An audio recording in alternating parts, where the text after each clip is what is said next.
Now, a U.S. Federal Reserve official has blamed U.S. regulators for Silicon Valley Bank's rapid collapse. Michael Barr, the Federal Reserve Vice Chairperson, said the bank management failed, the supervisors failed, and the U.S. regulatory system had failed. And this is what led to Silicon Valley Bank's collapse on the 10th of March.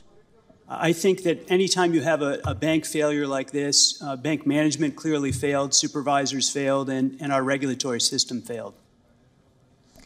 Now, the Senate Banking Committee held its first formal congressional hearing on the collapse of Silicon Valley Bank, which also led to subsequent failure of the New York-based Signature Bank.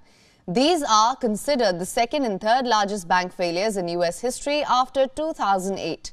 During the hearing, Barr said that the bank's managers failed to take necessary steps to fix the problems.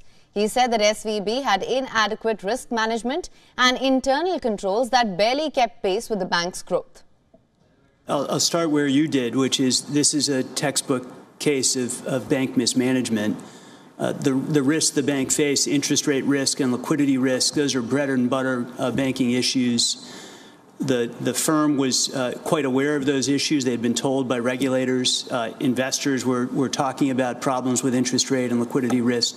The question is, if you find as part of your review that certain individuals were clearly negligent in the performance of their duties, they be fired. Senator, I don't want to prejudge in any way the review. I'm going to get that evidence back. I'm going to understand it fully.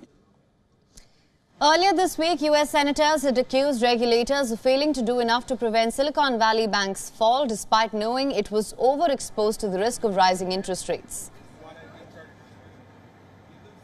Supervisors had rated the bank at a very low rating. Normally, we would not be describing these matters, confidential matters, but given that the firm failed and triggered a systemic risk determination, I'm prepared to talk about that confidential information. That the firm was rated a 3 in the Campbell scale, which is not well managed.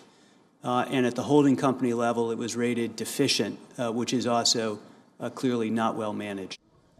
Now, Barr said they are considering the need for stronger bank rules to prevent a similar incident in the future. He said that the Federal Reserve is evaluating whether the application of more stringent standards would have prompted the bank to better manage its risk that led to this failure.